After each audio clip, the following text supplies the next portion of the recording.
Welcome everyone to a brand new episode of the Action Movie Guys podcast, episode 385, Once Upon a Time in China 2 from 1992. I'm your host, Alex Figueroa. My co-host is Nate from Netflix Reviews. All right, so in terms of financials, this thing made $30 million and it won more awards. So I know I didn't want to do awards, but you know what? With this type of film, I had to look into it. And I was like, man, this thing got nominated for a lot of awards in the Hong Kong Film Awards for the 12th year anniversary of it. It only won for Best Action Choreograph again. So it's back-to-back winners of Action Choreograph. And I got a fun fact about that when we get to it. Okay. And then it won Best Film Song by James Wong, which is one also. So it won the original. Yeah, and song. Jackie Chan sang it. Yeah, I saw it in the beginning credits. Yeah. That song at the beginning credits, and it says whatever the name of the song is, sung by or performed by Jackie Chan. I was like, get out of here. What is it? Original Film Song won. 1992. He was just out here singing songs for other people's movies. Well, Best Actor nominated Jet Li, which I was like, wow, he didn't win, but he was nominated. He was good in this movie. Stuff. I mean, he was really good. Yeah. So, okay. With that said, it made only $30 million in Hong Kong film, which I don't know what that translates to American, but it's still a solid sequel and it was successful. It won some awards. With that said, Nate, what did the critics and audience say about the sequel to Once Upon a Time? Clearly, it did well because there's 4 more of these things. So, they must have been like happy. Oh man, let me tell you something. These scores, pretty good. So the first movie, if you remember, had a 90% critics and an 88% audience. It was very close. And this time, they're still pretty close, but we have a change of 3 for both of them. So one is a plus, one is a minus. The critic score is actually a +3, 93% for this movie. So 3% higher than the first movie and a -3 for the audience. So from 88 now down to 85. Down to 85 is a pretty good. If you're going down and you're still at 85, I don't think you could complain. So a 93 and an 85, another well-reviewed movie. Yeah, it's not bad. This is better than half the other movies that we've seen in a while. How many sequels? So. It's pretty rare. There was what? Didn't the Bourne movies that did pretty good? Like the sequels also were pretty good. They were jacking up. They were going up until the final movie. It dropped, but Bourne 1, 2, 3, 4 went up. Yeah, each I think movie. Empire went up a little bit, but it's rare in general. Out of the freaking almost 400 movies we've done, this is not the norm. This is kind of a well-received sequel. Yeah, I mean, let's get right into it because I want to talk about this movie. This is the movie, and let me prefix this to everybody. These movies have no English dubbed. Okay, this is straight. You have to read to understand what you're watching, and I was glued to the TV. I was doing laundry and then I started to read and I just put the stuff down and I went, man, I'm glued to this movie. And my wife was like, aren't you supposed to fold? She goes, oh, just stay there because you're just glued to the TV. You fold, woman. I got to read this. Oh my God. All right. So with that said, all right, Nate, take it away. Lead character, Jet Li's back as the main character. Okay. And like I had just mentioned, what's his name? Lung Fei Wong or something like that. And he has more acting in this movie, I feel like. More performance. He's the same guy. I think he did a good job of returning to the role and playing him the same way, except now there's more emphasis on the relationship between him and our girl, 13th aunt. He even says her real name in this movie, and she's she almost passes out just when he just says her name, and she's like, oh, you use my real name. That's it. Like, we're in love forever now. So I think I like that. I actually like that they added a little bit more there. I gave him a 5 again. I don't know. I like this character. I think he's cool. They even give you a little bit more about his medical stuff because he goes to that college. He does a speech about acupuncture because he in the first movie he ran like this medical facility, but they don't really go into it much. Not with him. Like, the guy who makes the casts, the bucktooth guy or whatever, and then he's just like in charge. Now this time you actually get to see how he does know about medical stuff. They have the stuff with the kids. Like, they threw a lot at this character to make him even more like you root for him pretty much. So I thought he was great. I thought the performance was really good. As far as his cohorts, 13th aunt, she's back. I feel like all the performances were better in this movie. And they were good in the first movie. But I think the characters, this one has more talking than the first movie. Honestly, and we're going to get to it, but like the first one did have more action than this movie. This one had more story, but it serves the characters pretty well. And Foon, our boy, hilarious. You're right. When you text me, he's hilarious. He's like super obsessed with 13th aunt. Like any chance he gets to even just to touch her shoulder, he wants to do it, right? So I love my favorite line from him is when he wants to carry her, Jet Li is like, I'll carry her. And he's like, no one ever wants to carry anything. And now all of a sudden you want to carry her because I think you have to carry all the bags. So that was funny. I thought there was a lot of humor, and I think Jet Li was actually funny in this on the train. That made me laugh when he's throwing up and then he goes and throws up out the window and acts like he didn't, like, I don't know. I loved him. I gave him a 5. I agree. I gave him a 5 too. I thought he was fun. I thought they rounded him out even more. And that's what a sequel is supposed to do. I couldn't see them just staying him one note, but they gave him a lot. Here's the highlight. The sequences with him even talking to Donnie Yen was actually pretty cool. And I love the whole thing with the white Lotus. Yeah, the White Lotus. I like that whole thing. He's like, why are people worshiping this dude? I thought that was pretty funny. But I did like the medical stuff, though. I thought that was really fun because you saw it in, I guess it ties to the storyline, but I kind of like the whole Western medicine to Eastern medicine or whatever the hell you want to call it. I always thought that was fascinating for that time. So again, I thought that was cool. But my man Fong is I liked him the best in this movie. I liked when she was standing on top of him and he was like, oh. Yeah. In the beginning, she's taking a photo. He's like, making all this funny face. Or when he was like, I had extra money and I brought everyone dinner. And he brought dog meat and he didn't say nothing to her. And He's like, do you like dogs? She goes, yeah, they're man's best friend. He's like, there's many other ways you can like a dog. I thought that was so freaking funny. Yeah. Or him eating the soup in the train. I thought that was funny too because he was like motion sickness. He had 3 hands. That was funny. I thought that was funny too. You actually see 3 different hands in the thing. Which one is the real hand? That was pretty good. I'm telling you, their humor is kind of funny. I don't know why, but he was really good in this one. I like when he was teaching the kids how to fight. I thought that was funny. And then Jet Li got really mad. He was like, who told you to teach how to fight?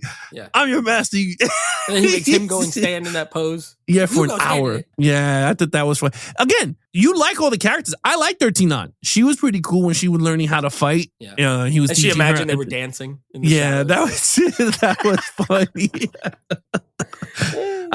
The humor, it's funny. You never thought a movie like this would have some type of humor, but the humor worked with this type of movie for some reason. It just worked. So yeah, of course, Jet Li was a 5. He was really good. We'll talk about action sequences. That's where he shines. But okay, main villain here. So we got the White Lotus followers. You get the White Lotus gang and you get Commander Lan, who's played by Donnie Yen, which I didn't. Okay, last week when we were talking about this, I was like, I was super excited. I was ready to watch it. I was like, oh shoot, Donnie Yen is in this. I like Donnie Yen. I had no idea he was like one of the main villains in this movie. All right, let's get to the White Lotus. We'll start with them. I like these guys. I'm like, okay, this is what this reminded me? This reminded me of like an anime show or movie or something. Like this one is very more over the top, like in the sense like they yell out their moves with a shadow kick of doom. Like they do stuff like that, which is kind of weird, but it's heightened reality. It's fine. It doesn't bother me, but it reminded me of like anime. But there's something called like a shadow kick. Jet Li does it. Anyway, these guys are they're like religious zealots. They're pretty much like that gang from the first movie in that they go around, they make people buy little papers and buy little trinkets, and it's going to protect them, and the gods are going to protect them from the Westerners or Westerners, and they're going to, they literally want to kill everybody. They want to kill and get rid of all the Westerners. They want like pure China only. Like that's their sort of MO, but they're swindlers, right? They're getting people to buy garbage just to give them money, and like bow to them and all this stuff. I thought it was interesting. I love the intro, like the beginning of this movie, the way it starts, where that dude's like getting sliced with the sword and nothing happens, and gets shot and nothing happens. They're like, it's like a whole introduction, and then the movie starts. It's like they got that little girl who walks out, like a little music video. I loved it. I thought they were great. Turns out they're kind of busters because they just get anytime they fight, they actually get whooped. So I like that. And then you have Donnie Yen. He plays a commander of this like military, almost like military police. They're not quite police. They seem like military, but also police. He's the one I struggle. I have some things with the storyline. He's the one I struggle with because I was a little confused as to what his whole MO was, honestly, at the end of the day. It seemed like he was against these guys. Then it seemed like he was okay with them doing certain stuff. Then it seemed like he was... I was like, I don't know what's going on. But ultimately, he's a bad guy. They end up killing the consul guy from England. And then he's the one he's like the final boss who fights at the end. Great fight, by the way. We're going to get to that in action. But I did like him. I kind of liked the White Lotus better as a villain because I understood what they were doing. Him, he's a little more gray in that regard. I still give it a 5 overall. I think this one has very, similar to the first one, defined bad guys who are bad and they're formidable. You know what I mean? So I gave him a 5. But I was a little confused on him. I wish I liked his character more, but I didn't really know what he was doing. Yeah, I like the bad guys on this. You know, it's funny. It reminded me of like Big Trouble Little China in the beginning, where all that stuff like, you know, the iron, you know, you're made of steel, and they smacking him with all this stuff and it's breaking. And I was just like, wow. Yeah. You know, I thought the beginning was really cool. I thought it was really, you know, it reminded me of like some adventure video game, like the over the top villain that's like you can't beat it, but you have to do like 10,000 things just to defeat him. Yeah. I thought that whole following group, I thought it was pretty cool. It was like a cult that they believe that this guy is like unstoppable, and Jet Li comes in. I mean, the ending alone is such a great way of how. You see two ways of this, right? You see them as powerful in the beginning, but then when they meet their adversary that's like an actual fighter, it's like, how can he do it? And I mean, he held his ground, but Jet Li came up on top. Like, it's like, what are you talking? Like, what is this guy? Like, he's trying to teach him, like, this is fake. Like, this is not even real. So I like this whole thing. Yeah, the villains were cool. Danny Yang was really good. I'm not going to lie. I mean, and this is young Danny Yang. I mean, he was killing it in John Wick 4 too, and he's like mad older, but they were super fast. But I liked him when he saw the Westerners. He was like, you know what? Let's cut the wires. They can't send no messages out and all that. Let's keep them blind. I liked it. I do agree. I don't know if he was part of the White Lotus clan. I think he might have, because those followers were the ones that were like shooting arrows in and stuff like that. So I don't know if he was in on that whole fakeness. He kept letting them leave. He would his guys would let them leave. So yeah, like, well, so I think he was like part of it. Yeah, so he could have been like maybe some type of, not part of like, he might have been part of that gang or something. Like he knew what was happening behind the scenes. But I liked it. I thought they were very well. I mean, for a sequel villain, this has to be not the best, but I think is one of the, to me, a strong one that we've seen in a while. Because every time we see a sequel villain, they always goofballs or goobers. You're just like, But these were actually really formidable. I was like, wow. And it might, to me, might be a little bit better than the first one. You know, like the first one, it was like and you know, it's funny because the first movie was more of a kidnapping, and then the British was taking them away. But they didn't have like a formidable villain. I think the gang in the White Lotus is better than the gang in the first movie. Yes. But I think Iron Vest was more, what he wanted to do was more clear than what Donnie Yen was doing. So I liked him as well. But it's a balance. I think you're right. I think overall they worked just as well, if not better. But not worse, yeah. That's for sure. No, I agree. I give it a 5 also. Okay, action scenes. Okay, so here's my fun fact. This, of course, so the first movie was not, but this movie, action choreography by our boy, Yun Woo Ping. We've heard this name before. We did a bunch of his movies. He did a bunch of Jet Li movies. He did Unleashed. These were when he was he's old. Yeah. Now he's an old man. But, you know, he was probably more in his prime here. So he did the action choreography in here. And let me just tell you something. It's great. It's great. Oh, it was great in the first movie. Don't get me wrong. We gave it a 5, an easy 5. And this would also be what I would call an easy 5. Even though there is less action, 100%. There's way more talking in this movie. The first movie was like 30 minutes of talking, and then it was almost all action. This one does not work that way. There's an action scene here, and then there's a lot of talking. Like, there's really not a ton of action to the last half hour. That's when he fights the White Lotus, and then he fights Donnie Yen. Now, with that being said, a lot of cool stuff here. I did watch one of the special features on the Criterion disc. I watched the one with Donnie Yen, and he was saying how I like watching him because he speaks English. So yeah, he's really good in English. Yeah, you don't have to do subtitles or anything. And he was explaining that he worked with Yun Woo Ping as a choreographer. So he's considered, I guess, an action director. He would like direct the action scenes pretty much. And Donnie Yen was one of the choreographers. And he was saying that in this movie, he was going to have a smaller role, but then it kind of grew over time. And he's like, in Hong Kong, you really want to be the best. It's like, who's the best star? He's like, I was kind of established already. Jet Li was sort of establishing himself. He said Jet Li was the hero of this movie. I was the bad guy. He told a funny story about the sticks when they're fighting with the sticks. He's like, Jet Li went and we laid out the sticks, and 2 of them were hollow and 2 of them were filled. And he's like, pick whichever ones you want. And Jet Li took the hollow ones. And Donnie Yen was like, great, this guy's going to be going a million miles an hour because his sticks are lighter. And then they show a clip and he's like, Jet Li's like doing this. Holy crap. So he's like, so I had to like prove that I could do stuff with the heavier sticks. And it's like super interesting. It's really good. If you like want to just hear a good interview. But anyway, his other point was he talked about the idea with the rope or the cloth, how you can turn the cloth into a stick. He's like, you can't do that. Obviously, this is fantasy. Like, there's no way. But he's like, we put it in water and then make it look like it could become a stick. And super cool, very good interview. If you ever have like 20 minutes to listen to a legend talk about doing action. But anyway, all that to say, he was a choreographer, and he said that when these two got together, him and Jet Li, they said, we did not do choreography. It just happened naturally. So when they fight, a lot of it, they were just making it up while they were doing it. So if that doesn't tell you how talented both of these guys are, where they can on the spot just start making up a fight, it made me like it even more. I wanted to give it a 6 after watching that. I was like, so you're telling me all they had was like a location, like you're going to fight in these bamboo sticks. And then they just made it up as they went along. Super cool. Great fight. That fight is great at the end, by the way. I love the way he dies too. When his neck explodes, I was like, rated R, baby. Just like splatters. The White Lotus fight it's a sight to behold. Jet Li, these guys jumping around in this like temple, and they keep stacking up the tables. And then he gets shot, and it turns out he had a metal plate. This guy's phony. But anyway, I'll let you go. Mine was kind of vague. I just wanted to talk about that interview because I thought it was very cool. I give it a 5 out of 5. Fantastic, actually. So he didn't talk bad about Jet Li, right? No.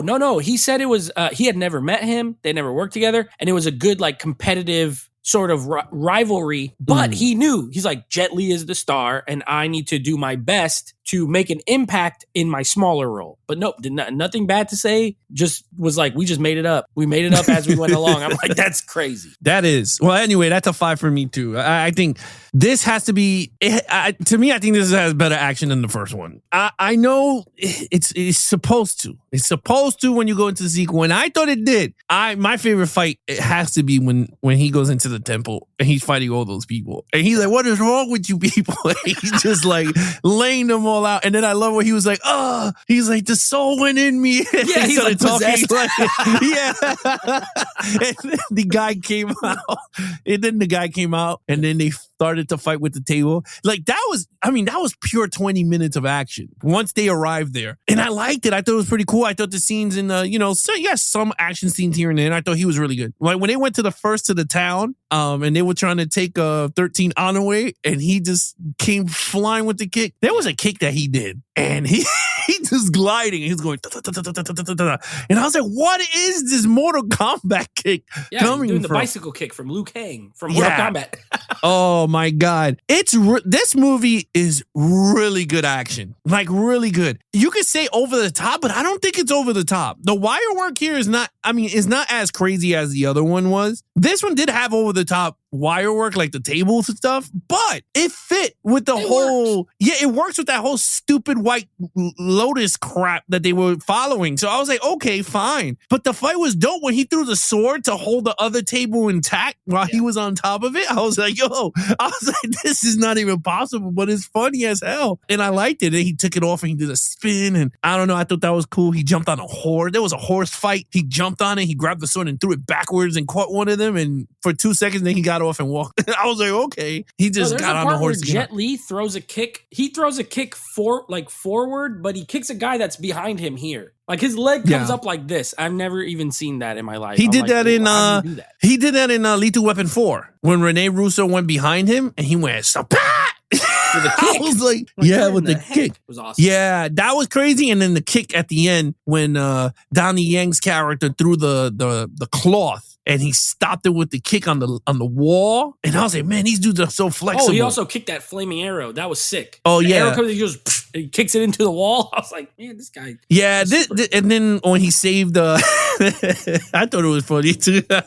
When Fong, he put the acupuncture, he didn't feel nothing, and he's in the middle, and all the arrows, he's like, master. He's like, I'm gonna get hit with the arrows. I thought that was so funny because the face he put, and then he did the leg thing, and then he pulled him in. I thought that was so freaking funny. I thought he was gonna get hit with the arrow. He doesn't feel it because I was gonna laugh. That would have been funny. But yeah, no. Overall, this action is really top notch. Man, we did Jackie Chan month. This surpasses that, and I think it might. I don't think it surpassed the schoolyard fight. I think Jackie Chan's schoolyard fight is still top dog so far of the movies that we've seen. When he was fighting with those metal sticks, and he's going, in the playground. In the playground, that was so one of the best scenes I think. That was so good. Yeah, so I think that one's still top notch, but I think this one comes second. Once Upon a Time in China too. This got some good. This got some really good stuff. Yes, it's a little less, but it's no less good. Like, it's still great. Yeah, it's high quality stuff you're watching. Okay, absolutely. So that's 5 across the board. Okay, storyline. Here we go. I gotta be honest. I gave it a 3 again. To me, the problem I have with these movies is I don't know what's going on a lot of the times. So personally, what I have to do is just boil it down to something I can follow. These guys are good. Those guys are bad. They're fighting. Because there's a lot of like politics stuff, Chinese politics, and like, now this one I will say a little easier in that it deals with, like, you could tell it deals with like xenophobia and stuff like that, of like, these Chinese people do not even want, all foreigners are evil devils, and that whole thing, and how that's not necessarily good. They use the medical stuff, like Western medicine and Eastern medicine, and at the end of the day, these are Chinese films, so of course, like, the Chinese stuff is kind of favored or seen as better. That's fine. I'm okay with that. But then there's a lot of stuff where I'm like, I don't know who's good. I don't know who's bad in certain scenario. Like I said with Donnie Yen, I did not know, because he seemed like a good guy. Remember, he goes to meet him. They fight with the sticks. And he's like, wow, you're really good. You got to train me someday, whatever. And they seem like they're going to work together somehow. And then it turns out he's bad. And I'm like, wait, but like, they were friends. Then there's a traitor, and it's the doctor guy. I'm like, what? But what is he a traitor of? So I was confused. And for me, I don't like being confused most of the time. And I had to read this movie. So I gave it a 3. The reason I'm giving it 3s is because I still think the stories are good, but I have trouble. And if I have a lot of trouble, I can be like 4 or 5 personally. So, but I don't think it's bad at all, but I gave it a 3. I agree. I'm there with you. I gave it a 3. I did not know what the hell the movie was about. But I did I kind of understood the whole followers. I understand the whole Chinese medicine versus, European medicine, or whatever you want to call English medicine. I enjoyed all that stuff. I liked it. I was into the comedy of Fong and 13 Aunt. Like, I got all that stuff. But other than that, I really don't know the premise or the message they were trying to tell with this story. It was just like the first one. I knew it was the first movie was about taking these women and giving slavery and all this crap. Okay, but I didn't know what the hell the whole first half of the movie was about. I was just watching it to watch it until the action kicked in. I'm reading this stuff, and, if you guys can figure it out, great. I'm not deducting no points for it, but it's just harder for me, and I bet this thing is an amazing movie to someone that knows the language, Cantonese. They'd be like, oh my God, this movie is fantastic. But I didn't know what the hell I was watching. I enjoyed it for what I watched it, and I was more into this one than the first one. I was more into this movie than the first one. I thought it had great humor. The first one, like I said, it was more serious type of dramatic movie. This one, they toned it back. The drama added a little bit of humor, and I think it's a perfect blend of the movie. So I enjoyed it for what it was, but I agree with you. I gave it a 3 on this because I was just like, if you stop me and go, what is this one about? I'll be like, it's a followers and Jet Li fights them. That's all I know. and no Porky Wing. I missed my boy. Oh, Porky that's Wing. the missing, my man Porky Wing. I was missing him, man. I hope he comes back. You need to bring him back at some point. Okay, 3 across the board there overall. All right. So again, not a 5. I didn't give the first one a 5 because of the story, and I still can't do it because, like, to me, to be a 5 out of 5 movie, you got to have all the elements like lined up. But that being said, I did like this one just a hair more than the first one. I gave it a 4.5. I'm busting out the half. I used to do more halves. I still do a half when I need it. And this is a case where I need it because it's not a 5 to me, but I gave the first one a 4. And I think this one's slightly, but it's a little leaner. You mentioned it. There's more humor in this one that works. There's humor in the first one, but but there's more in this one, and it was actually funny. Like, I laughed a number of times. You get a way awesome fight with Donnie Yen and Jet Li. You get and this one, they're both rated R, but this one's a little more even violent than the first movie. Like I said, this guy's neck, literally blood sprays out of it when he gets cut with that little stick. So a little more violent, a little more funny, a little shorter. This is about 15 minutes shorter than the first movie. It's a little leaner. I like the love story. The story keeps it from being a perfect for me, but I give it a 4.5. I think this movie is a great sequel, and I actually liked it. And I thought the first one was great, and I think this one is also great, but just a little bit more. Yeah, I give it a 4. I will go 4.5. I agree with you on that one, but I go 4. It's half. I'm like, but it's a 4. And I totally agree with you. This is my favorite one so far of the first two. I think this is by far is my favorite one because I like Danny Yang a lot. And I like this character too, but I thought the story overall, I followed more than the first. Like from the beginning when the camera started, not knowing what the story is about, but I kind of understood with the whole mystical stuff and everything. I was like, okay, I'm down with that. It's actually pretty cool. So I like that whole thing. Like even with the 13th aunt dressing as a foreigner and people were just like treating her like crap. So I was just like, oh, that's, I guess, another,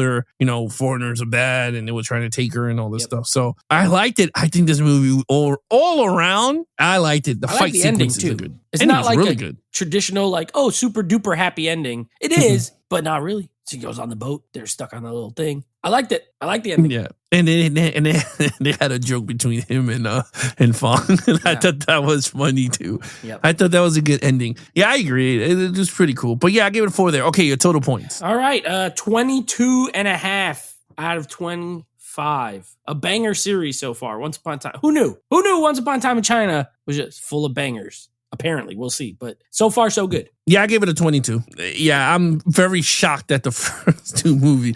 I thought I spent a lot of money on these Criterions. You're like, oh no, this Criterion. And then these freaking movies are dope. So who knew? Yeah, who knew? So yeah, it might make me buy more Criterion. It shows how much we don't know about Hong Kong Kung Fu movies. And that's okay. Yeah. Sometimes you learn about stuff later in life. I didn't start watching classic old movies until I was 25. So, sometimes it just takes, but these are apparently legendary Kung Fu movies, and I see why, honestly. Yeah, it's amazing. All right, neat. What's coming up next? Okay, coming up next, we are continuing with our one-word movie title month, and the next movie is going to be Jumper from some year, 2008, I think. So we're going to be doing that, and then next, here we go. I'm excited again. Once Upon a Time in China 3. Now, same director coming back. I think this is the last one he directs for a little bit. He directed the first 3, and then he comes back for, I think, 5. Or 6, one of them. Same director. We got Jet Li coming back. Just looked at the cast list. Obviously, Jet Li is back in the lead role. Also, 13th Aunt. She's coming back. So we got some 13th Aunt. And our boy,